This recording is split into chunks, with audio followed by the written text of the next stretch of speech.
Et bonjour à tous. Du coup, on se retrouve pour une petite vidéo un peu aussi hors sujet par rapport au jeu de cartes que je fais d'habitude, parce que cette fois-ci, on va être dans la continuité de la vidéo de Doskawa, qui est en fait un marché de fou.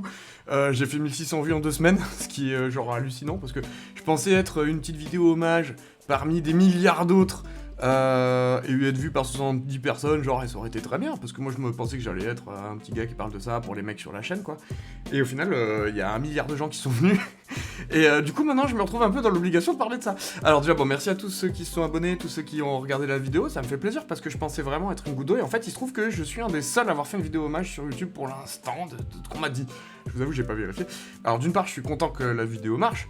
Mais d'une autre part, je suis assez choqué d'être le seul qui parle de Douzkawa. Et en fait, dans les commentaires de la vidéo, vous avez été des millions à me dire «Oh, on fait des analyses de texte!» Bon, en vrai, vous avez été deux. Trois avec une pote. Et du coup, on m'a jamais autant demandé une analyse de texte. Pour ces trois personnes-là, et en vrai, je pense que ça va être un sujet qui va intéresser les autres, mais oui, je vais me lancer dans les analyses de texte de Douzkawa. Cependant, j'utilise cette vidéo pour préciser 2-3 trucs. Premièrement, ma légitimité pour faire ça. Zéro. Je suis personne. Non, en vrai, j'ai une licence de lettres modernes, moi, donc je suis très calé sur les analyses de texte. J'ai écrit 3 recueils de poésie que j'essaye de faire publier, mais c'est très dur de faire publier, donc là on est en cours de travail pour ça. Et donc j'ai un gros niveau d'analyse de texte, mais vraiment un gros niveau. J'ai la méthode universitaire, j'avais des excellentes notes à l'université là-dessus. J'ai pas continué plus loin à l'université parce que l'université française est dans un état catastrophique et que en fait ça sert plus à rien, vous apprenez rien à l'université, enfin genre à part à vous exploser le cerveau, c'est pas très utile. Peut-être un jour je ferai une vidéo sur mon parcours universitaire, il y a de quoi bien se marrer, franchement il y a de quoi bien se marrer. Donc l'idée c'est que moi je suis capable de connaître beaucoup de figures de style, beaucoup de vocabulaire. Le seul truc qui me manque, et ça va être le problème avec Douzkawa, c'est le contexte. Normalement quand on analyse un texte, il nous faut évidemment le texte, mais il faut le contexte, c'est-à-dire connaître l'auteur, savoir qu'est-ce qu'il a fait dans sa vie, tout ça et tout. Et le problème de Douzkawa, c'est que, à part au-delà des textes qu'il nous dit dans les chansons, je le connais pas personnellement. Et comme il n'y a pas eu de recherches biographiques qui ont été faites sur lui, par exemple, quand on étudie Baudelaire, on va se dire, ok, Baudelaire, vous voyez, c'était un poète romantique, bon, il a vécu il y a 250 ans, mais il a laissé plein de traces, on sait qu'il a voyagé, on sait comment il a vécu, on sait comment il est mort, et du coup, on sait à quel moment il a écrit un poème, pour qui, pour quelle nana, qu'est-ce qu'il vivait à ce moment-là. Ce qui va nous aider à comprendre un peu le poème. 12, c'est un peu plus compliqué. Donc, je vais me mettre aussi en recherche d'éléments biographiques, mais très souvent, je les trouverai pas. Donc, je vais avoir une partie de spéculation, où malheureusement je vais devoir deviner le contexte de par ce que j'ai compris du texte. Ça, ce qui peut amener évidemment à des erreurs. Donc ça sera évidemment pas parfait. Je rappelle aussi que je suis pas un docteur en lettres d'analyse et tout, même si j'ai un gros niveau, je peux dire des conneries, ça arrive à tout le monde, on est sur YouTube, j'ai pas fait de recherche, même si j'en ferai pour les vidéos, mais disons que je vais pas prendre le truc en mode doctorat, en mode faut pas que je dise des conneries, tout va me contredire et tout.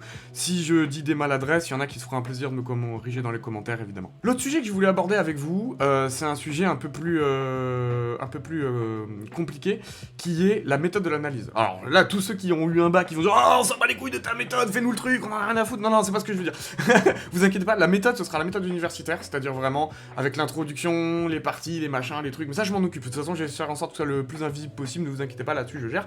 Non, le truc, c'est que je vais quand même dévier un peu de cette méthode, parce que la méthode universitaire est basique et stupide, en fait, il manque trop de trucs. C'est qu'en fait, on fait des sciences humaines sans prendre en compte le facteur humain. C'est un peu dommage, vous voyez, pour faire de la science humaine, ne pas prendre le facteur humain. Et sur Douzkawa, ça me ferait chier de faire une analyse complètement scientifique, comme oh, il a dit ça, c'est pour dire ça, cette telle figure de style, c'est pour dire ça. Alors, il y aura ça, évidemment, mais je mettrai mon avis dedans. Ce qui, normalement, on le fait pas. Genre, là, je vais devoir faire des théories dessus, c'est-à-dire que je vais devoir extrapoler en disant, il a dit ça, peut-être que c'est par rapport à ça, moi je pense que c'est par rapport à ça, donc je vais vous exprimer des théories qui sont pas forcément des vérités générales. Je vais pas dire ouais là il a dit ça c'est parce que ça, d'accord? Non, je vais vous dire moi je le comprends comme ça. Moi je pense qu'il a utilisé ce mot-là pour faire ça. C'est un poète, dans la poésie on fait plutôt ça comme ça. Voilà. Maintenant, c'est sûr que je peux me tromper et je vais donner mon avis dans le sens moi j'aime bien ça et j'aime pas ça. Mais ça c'est bien et ça c'est pas bien. Et là on arrive sur le 3e chapitre où là il faut que je vous explique un truc extrêmement important. J'aime pas, c'est bien, c'est pas bien. À l'école, on vous explique pas ça du tout, même à l'université, on vous explique jamais ça, on vous dit j'aime ou j'aime pas, il faut jamais en parler, c'est de la merde, c'est horrible, n'en parlez jamais. Il faut toujours dire qu'est-ce qu'il a fait et qu'est-ce qu'il a pas fait. Et jamais c'est bien, c'est pas bien, jamais de notion de valeur et tout. C'est vrai. dans les analyses. Parce qu'au bac, on vous demande pas votre avis, on vous demande si vous êtes capable de comprendre un texte, si vous êtes capable de réexpliquer un texte. Là, dans l'exercice que je vais faire, c'est un petit peu différent. Dans le sens où je vais parler d'un mec où il y a absolument aucune analyse qui existe sur lui, hein, sur toute la toile, c'est hallucinant. C'est aussi pour ça que je me lance là-dedans. Je pensais vraiment pas être le seul à faire ça, mais en fait, il se trouve que si. Donc l'idée, là, c'est de faire une analyse qui va être un peu plus personnelle que ce qu'on voit dans les analyses carrées, scientifiques, machin, articles scientifiques. Mon but, c'est pas d'être publié, c'est de vraiment révéler ce qu'il y avait dans les textes de Douskawa et parler un peu de ce qu'il faisait et pourquoi c'est énorme, en fait. Pourquoi c'est un des meilleurs rappeurs de tous les temps. Donc je reviens sur la notion de j'aime, j'aime pas, c'est bien, c'est pas bien. On est au Moyen-Âge des sciences humaines, d'accord, mais vraiment au Moyen-Âge, genre les sciences humaines, on comprend, mais que dalle, genre, mais tout le monde, hein. On sait faire marcher des iPhones, on sait faire marcher de la technologie super bien, mais alors quand il s'agit de parler à un autre être humain, véhiculer ses sentiments, ne pas se faire la guerre, discuter calmement, plus personne n'est capable de rien. Les gens, ils savent pas ce que c'est un débat, ils savent pas ce que c'est une discussion, ils savent pas ce que c'est une conversation, c'est tout dans l'émotionnel, n'importe comment, enfin bref. On est au Moyen-Âge des sciences humaines, parce que les sciences humaines avancent beaucoup plus lentement que ce qu'avance la technologie. Donc, je vais vous expliquer quand même un principe très simple que je vais utiliser pour ces analyses, et qui est très important à comprendre si je veux pas me retrouver, moi, avec un millier de commentaires en mode « Ah, mais c'est de la merde ce que tu fais. Ouais, t'as dit que ça, c'était de la merde et tout !» Donc, pour faire simple, on peut aimer une œuvre, et qu'elle ne soit pas qualitative. On peut détester une œuvre, qui est pourtant extrêmement bien. Je m'explique très rapidement avec quelques exemples. Je n'aime pas le classique. J'écoute la musique classique, Bach j'aime bien, Beethoven j'aime bien, mais tout le reste j'aime pas, je comprends pas, j'ai pas l'oreille faite pour. Pourtant je peux pas dire que c'est de la merde. C'est juste que c'est quelque chose qui est trop compliqué, je comprends pas, donc je vais plutôt dire je n'aime pas. Oui, c'est bien, je peux reconnaître les qualités techniques, il y a plein d'instruments qui font plein de trucs incroyables, s'il y avait un musicien professionnel, il m'expliquerait, alors là, tu comprends, il utilise des notes, là, comme ça, ils jouent ensemble, ils font ça, ok. Très bien. Donc, c'est de la qualité, mais je n'aime pas. À l'inverse, Kamini. J'adore Kamini, Psycho Star Wars, je trouve ça trop drôle. C'est de la merde, objectivement, c'est pas du grand rap.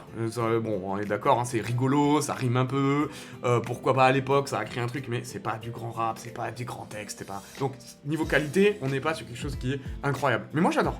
Et du coup, des fois, je vais être poser des choses très catégoriques, alors que pourtant, il faut savoir faire la différence. Exemple, Final Fantasy VII est le meilleur jeu de tous les temps. Ça, c'est objectif. D'accord, ça a l'air assez brut comme ça, mais c'est objectif. Il y a tout dedans qui en fait le meilleur jeu de tous les temps. Il y a tous les arguments qui font que c'est le meilleur jeu de tous les temps. FF7, le film, est mon film préféré. Je l'ai vu 150 fois environ. C'est mon film préféré, Advent Children. Mais le film a des défauts. Et là, vous pouvez me dire, non mais attends, c'est pas le meilleur film de tous les temps. Évidemment.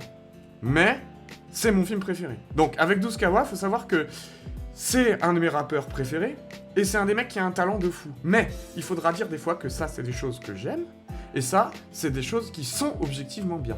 Quand je dis objectivement bien, je suis obligé de me justifier du coup. Je suis obligé de vous apporter les preuves de ce que je dis.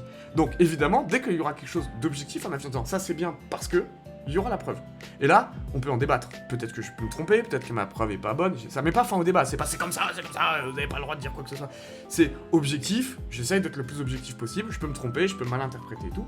Mais là, j'essaie de chercher une objectivité. J'essaie de chercher quelque chose de c'est bien parce que il a fait ça donc. Donc si vous me dites ouais mais t'as tort, moi j'aime pas ça.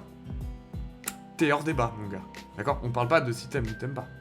À l'inverse, quand je dis bah ça j'aime, là le problème, vous pouvez pas me dire bah non, comment tu peux aimer bah j'aime, vous pouvez rien y faire, là c'est sentimental, c'est par rapport à ce que j'ai vécu, par rapport à la manière dont j'ai découvert Douskawa, un moment particulier de ma vie, il y a des choses que j'ai découvertes, ça me rappelle des souvenirs, en plus maintenant il y a un peu la nostalgie qui s'y mêle, donc vous pouvez pas me dire oh mais comment tu peux aimer ça, c'est dégueulasse, bah j'aime, voilà, là-dessus, c'est ça pour ça qu'on dans les exercices universitaires on parle pas de j'aime ou j'aime pas, parce que c'est quelque chose qui clôt le débat complètement. Vous dites voilà, cet artiste je l'aime. Ok, bah moi je peux te dire, ok, c'est cool, pourquoi tu l'aimes, voilà, et tu dis, ah bah je l'aime parce que ça, ok, point barre, je peux pas contre-argumenter. Or, dans le débat scientifique, quand on fait une analyse, on dit, ça, il a fait ça, donc ça. Et moi je peux te dire, oui, non, mais moi je pense qu'il a fait ça, parce que, vous voyez, tu vois, plus loin, il y a un mot qui renvoie à ça. Ah oui, mais du coup, si ce mot-là renvoie à ça, voilà, et là on discute, là il y a un vrai débat. C'est pour ça que on dit pas j'aime ou j'aime pas. Mais il y a des choses que je vais vous dire, je trouve que ça c'est incroyable, parce que j'aime la manière dont il l'a fait. C'est de la poésie après, c'est de la science humaine. C'est pour ça que je critique beaucoup le système universitaire, parce qu'ils ne mettent pas d'humain. On dit, ouais, ton avis, on s'en fout. Les avis, c'est comme les trous du cul, tout le monde en a un. On t'aime pas, on en a rien à carrer. Et ben, en fait, je pense que ce qui serait intéressant aussi, c'est d'ouvrir la discussion autour de qu'est-ce qui fait qu'on aime, qu'est-ce qui fait qu'on n'aime pas, et véhiculer de l'humain à travers ça, c'est-à-dire j'aime parce qu'il a réussi à diffuser une atmosphère, tout ça, machin et tout. C'est fort parce qu'il a réussi à développer une atmosphère, c'est personnel. 12kawa en plus c'est la musique très personnelle. Je pense que tout le monde écoute du rap aussi pour ça. C'est-à-dire, sinon on écouterait tous, on lirait tous que Baudelaire et Victor Hugo, et c'est eux qui ont fait les meilleurs textes de tous les temps, sauf que ça nous parle pas forcément. C'est pas forcément notre période, c'est pas forcément notre siècle, donc voilà. Donc c'est important de bien faire cette distinction entre j'aime pas.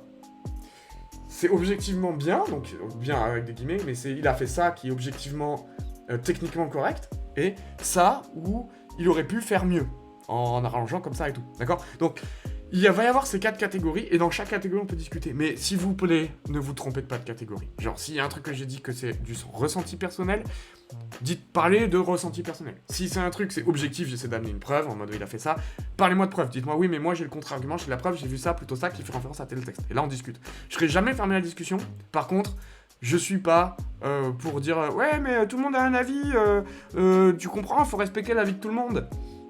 Je respecte vos goûts. Vous avez décidé d'aimer un truc, ça vous regarde. Et puis vous voulez en parler, c'est très bien, on en parle. Mais par contre, je respecte pas quand ça va être... Non mais tu peux pas dire ça parce que ça va à l'encontre de mon sentiment. Mais j'en ai rien à carrer de ton sentiment. C'est à toi d'être mature et tes sentiments ils t'appartiennent. C'est pas à moi en fait. C'est à toi de mettre tes limites avec tes sentiments. Moi je mets limite avec mes sentiments et tout le monde est bien gardé. Voilà, donc comment ça va se passer maintenant les analyses? Ça prend un temps fou. Donc je suis désolé, en plus j'ai mis du temps à poster cette vidéo. Je vais mettre du temps à poster les analyses parce qu'en plus j'aimerais bien faire un peu de montage. Ce qui prend un temps fou de faire du montage. Vous imaginez pas à quel point c'est... Enfin ceux qui connaissent savent, les autres c'est chiant de faire du montage, ça prend 1000 ans. Donc... Si je fais quelque chose, j'aimerais bien le faire bien. Donc le montage, j'ai envie de le faire bien, j'ai envie que ce soit des vraies vidéos qui aient de la gueule, que les analyses rendent hommage à 12kawa quand même.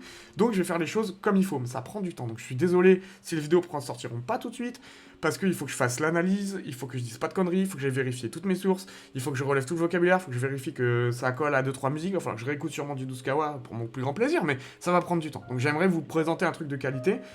Mais en échange, je vais vous demander un peu de patience. De toute façon, je suis une chaîne à... Bon, ok, là j'ai fait 1000 vues, c'est cool. Voilà, j'espère que vous comprendrez que je peux pas faire une vidéo par semaine, j'ai une vie à côté. Enfin, je suis sur Slay the Spire et tout, oui, parce que c'est hyper rapide à faire. Mais sur les analyses de texte, là, ça demande du vrai travail. Ça fait longtemps que j'attendais de pouvoir faire des analyses, parce que, comme je vous dis, on a demandé, c'est la première fois de ma vie qu'on me demande des analyses, et ça me fait plaisir, parce que j'ai toujours envie de faire ça, mais je déteste faire des trucs sans être vu ou sans être lu, quoi. Genre, j'aime pas écrire tout seul pour juste écrire, quoi, moi ça m'intéresse pas. Et du coup, bah là, je vois qu'il y a 1600 personnes qui ont regardé la vidéo, bah ça m'intéresse, et j'ai envie de vous proposer une analyse. Dernière chose, le serveur Discord. Donc comme vous le savez, sur les vidéos Slay the Spire, j'ai un serveur Discord qui est en train de créer, qui s'appelle Franscription, pour qu'on puisse discuter de tout ce qui est autour d'inscription, un peu Slay the Spire et tout. Bon.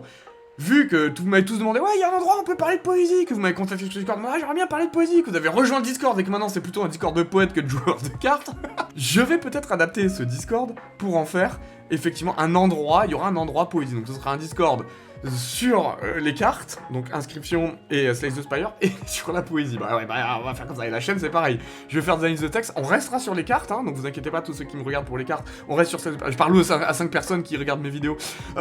On restera sur les cartes, mais je ferai des petites analyses de poésie comme ça, de temps en temps, et on verra si ça marche bien, et puis si ça vous intéresse, quoi. Allez, sur ce...